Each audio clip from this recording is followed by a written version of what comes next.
एक हत्या, एक गांव और 566 दिन का इंतजार।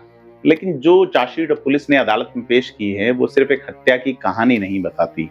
वो बताती है कि कैसे पूरे एक समाज को झूठे शक के घेरे में खड़ा किया गया, सिर्फ इसलिए ताकि असली सच्चाई कभी सामने ना आए।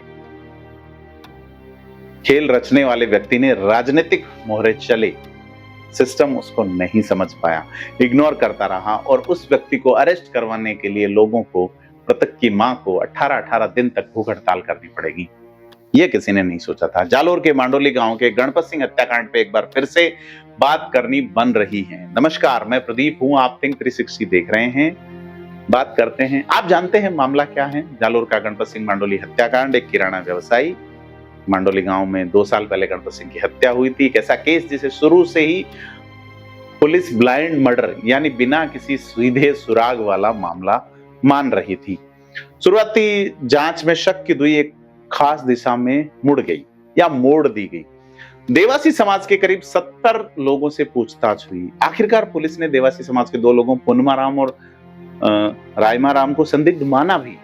उनकी नार्को तक बात पहुंची, लेकिन ये सवाल यह है कि सुई उस दिशा में गई क्यों? तो अब ये जो संशोधित नई जो चार्जशीट सामने आई है, यह पूरी तस्वीर को बदलती है। कि इस चार्जशीट ने बताया है कि कैसे अपराधी, अभी जो आरोपी पकड़ में है, उस आरोपी को एक खेल सूझता है। वो विधायकों को फोन करता है, विधायक प्रत्याशियों को फोन करता है और आपस में वो खेल खेल जाता है जिसे वो खेलना चाहता था, और पुलिस भी उस राह पे मुड़ जाती है।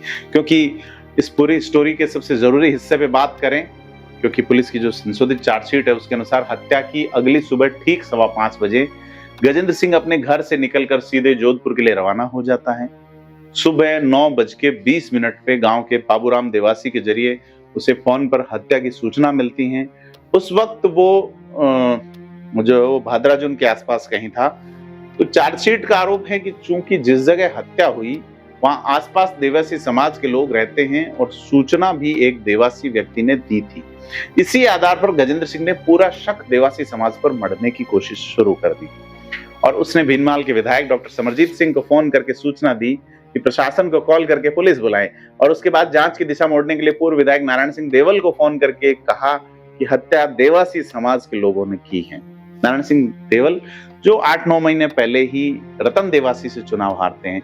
नारायण सिंह देवल का हर चुनाव रतन देवासी के खिलाफ रहा है। देवासी वर्सेस राजपूत, उस विधानसभा क्षेत्र जसवंतपुरा जो रानीवाड़ा इलाका है वहां की बात कर रहा हूं। लेकिन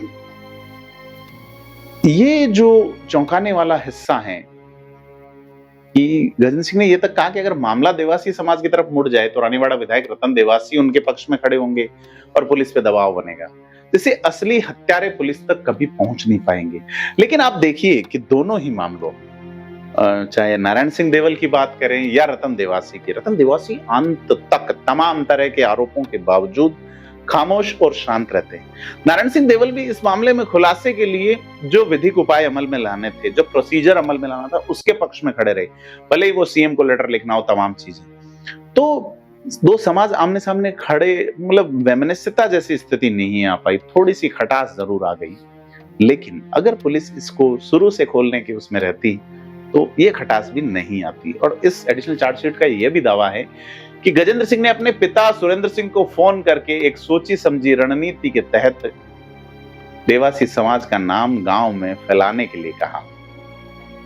देखिए, इसके पिता, जो पुरानी व्यवस्थाएं थी वो चलती आ रही हैं, गांव ठाकुर वाली चीज है। अब चूंकि जागीरदारी प्रथा है नहीं, तो ठाकुर जो गांव का पालक होता था इसलिए उनको ठाकुर का नाम दिया गया, वो स्थिति नहीं है। हत्या वाले लेवल पे आ रहे हैं, तो उन्होंने अपने जो है रसूखात उठाते हुए बताया कि हत्या देवासियों की ओर से, ऐसा माहौल बनाया गया। और जब हत्या की जांच की मांग की जा रही थी तो उस वक्त सुरेंद्र सिंह और उनका पुत्र गजेंद्र सिंह दोनों प्रशासन के सामने मांग लेके जाते हैं, धरना प्रदर्शन में शामिल होते हैं। और इस चार्जशीट में एक और आरोप है, बाप बेटे यानी सुरेंद्र सिंह और गजेंद्र सिंह दोनों ही खुलासे की मांग को लेकर प्रदर्शन और ज्ञापन में रहे हैं। हत्या के सिर्फ 3 दिन बाद गजेंद्र सिंह जोधपुर से वापस लौटा और खुद खुलासे की मांग को लेकर प्रदर्शन की पृष्ठभूमि तैयार करने लगा। एसपी को ज्ञापन जब सौंपे गए तो उसमें वो भी शामिल था। लेकिन जैसे ही जांच की सुई खुद की तरफ मुड़ने लगी, बार बार बयान बदलने पर पुलिस को शक हुआ और वैसे ही उसका धरना प्रदर्शन अचानक बंद हो गया। चार्जशीट ये कहती है कि हत्या की रात गांव में देवासी समाज में एक शादी थी और टावर लोकेशन के आधार पर उसके नंबर भी सामने आए थे।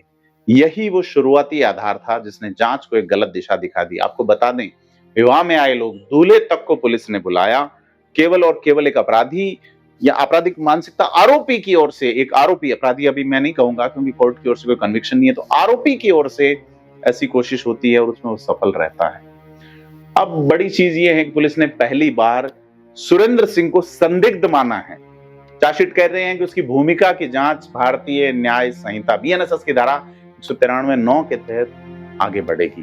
यानी अभी जांच पूरी तरह बंद नहीं हुई है। सुरेंद्र सिंह जो एक शिक्षक है, स्कूल जा रहा है, शायद वीआरएस की कोशिश कर रहा है, ऐसे परिजन जो है वो मांग कर रहे हैं कि उसके खिलाफ कार्रवाई हो, उसे जो है वो अपराधी माना जाए इस मामले में, क्योंकि अगर उसकी भूमिका रही है, चाहे वो साझा अपराध, जब पुरानी आईपीसी में 120 भी धारा हुआ करती थी, अगर उसमें है तो उसे अरेस्ट किया जाए और पूछताछ की जाए।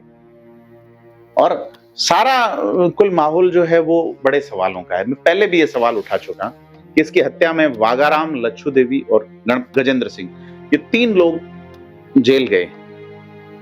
वजह बताई गई, सुरेंद्र सिंह और लच्छू देवी के बीच अवैध संबंध थे। उन संबंधों का शक गणपत सिंह को होता है और वो गजेंद्र सिंह को ये कहता है कि तुम्हारे पिता का कोई मेरे पास क्लिप है, ऑडियो या वीडियो जो भी है, इस महिला के साथ संबंधों को लेकर। इस बात में लच्छू देवी, गजेंद्र सिंह और वागाराम मिलकर हत्या करते हैं। तो इसमें सुरेंद्र सिंह क्यों नहीं आए? संबंध सुरेंद्र सिंह और लच्छू देवी के बीच है, तो क्या संबंध गजेंद्र सिंह के साथ कैसे इस लेवल पे बातचीत या रिलेशन के संबंध पहुंचते हैं कि वो उसकी हत्या करने में शामिल हो जाती है और सुरेंद्र सिंह को पता नहीं?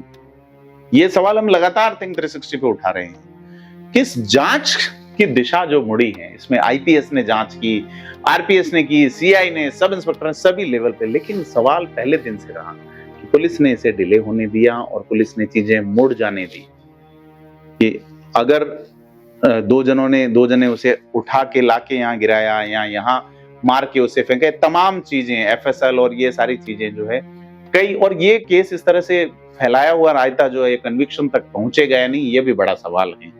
और ये मैंने पहले कहा था कि पुलिस के इकबाल पे सवाल है जब तक केस खुला नहीं था, और अब पुलिस की इन्वेस्टिगेशन पे भी चीजें, चूंकि मैटर सब जुडिस है, कोर्ट इस मामले को सीधा डील कर रहा है, कुछ टिप्पणी नहीं बनती, परंतु इस व्यक्ति की वजह से 566 दिन तक एक पूरा समाज, जो समाज आपस में एक दूसरे के पूरक हैं, भले वो चुनाव लड़ते हैं, लेकिन वो समाजों में आपस में खटास रही। 70 लोग पूछताछ किए गए, पीटे गए, 2 लोग संदिग्ध तक भी पहुंचे। तब चार्जशीट कहते हैं कि यह सब सोची समझी साजिश का हिस्सा था।